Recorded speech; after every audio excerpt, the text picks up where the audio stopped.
ఉస్మానియా యూనివర్సిటీని Stanford, Oxford స్థాయిలో తీర్చిదిద్దేందుకు సంకల్పించింది రేవంత్ సర్కార్.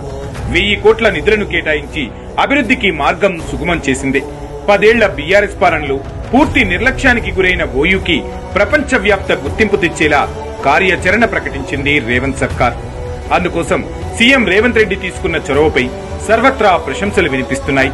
ఆర్ట్స్ కాలేజ్ ముందు మీటింగ్ పెడతా, మీకు కావలసిన 100 కోట్ల నిధులు ఇస్తా. మళ్లీ మీటింగ్ ఆర్ట్స్ కాలేజ్ దగ్గరనే. ఆనాడు ఉన్నాయన గొర్రెలు బర్రెలు చేపలు పెంచుకోండి అంటే ఈ రోజు డాక్టర్లు, లాయర్లు, ఇంజనీర్లు గాండి, ఐఏఎస్లు, ఐపీఎస్లు గాండి అని నేనంటున్నా. గతంలో ఏ సీఎం కూడా ఓయూకు వెళ్లేందుకు సాహసించలేదు. ఇక విద్యార్థుల ఉద్యమాలు, బలిదానాలతో సాకారమైన తెలంగాణకు తొలి సీఎంగా ఎన్నికైన కేసీఆర్ ఉస్మానియా యూనివర్సిటీపై కక్ష కట్టారు. నిత్యం పోలీసుల ఆంక్షలు పెట్టి నిర్బంధాన్ని కొనసాగించారు.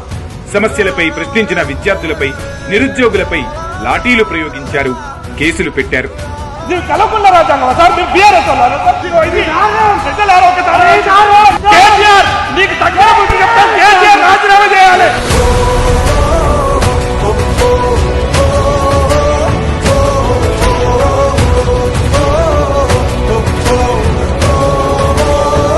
అయితే రేవంత్ సీఎం అయ్యాక విద్యార్థుల సమస్యల పరిష్కారానికి ముందుకొచ్చారు. ఏడాదిలోనే 70,000 ప్రభుత్వ ఉద్యోగాలిచ్చారు. గత ఆగస్టులో ఉస్మానియా యూనివర్సిటీని సందర్శించి విద్యార్థులతో ముచ్చటించారు. నిధులు కేటాయించాకే తాను మళ్లీ ఇక్కడకు వస్తానని హామీ ఇచ్చారు. 1000 కోట్లు కేటాయించాకే ఉస్మానియా యూనివర్సిటీకి వెళ్లారు. తన ప్రసంగంతో ఆకట్టుకోవడంతో పాటు విద్యార్థుల్లో స్ఫూర్తిని నింపారు.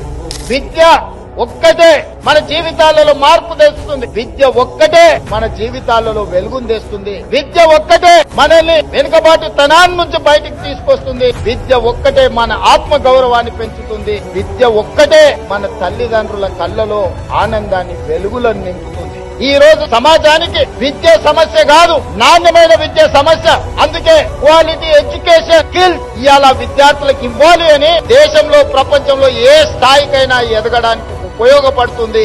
మీరందరు కష్టపడండి. 2 ఏళ్లలో ఉస్మానియా యూనివర్సిటీ కావాల్సిన అన్ని సమస్యలు నేను పరిష్కరిస్తా. ఓయూపై తన అభిమానాన్ని చాటుకున్న సీఎం రేవంత్ ఓయూ చరిత్రను, ఓయూ తీర్చిదిద్దిన మహోన్నత వ్యక్తులను, ఉద్యమాల నేపథ్యాన్ని గుర్తు చేసుకున్నారు. నిధులు కేటాయించడంతో పాటు స్టాన్ఫోర్డ్, ఆక్స్ఫర్డ్ స్థాయిలో ఉస్మానియాను తీర్చిదిద్దుతామని హామీ ఇచ్చారు. కన్వెన్షన్ సెంటర్, అకాడమిక్ క్లస్టర్లు, పరిశోధనాశాలలు నిర్మిస్తామని ప్రకటించారు. తద్వారా తెలంగాణ యువతకు ప్రపంచవ్యాప్తంగా ఉద్యోగాలు లభించేందుకు మరో కీలక ముందడుగు వేశారు.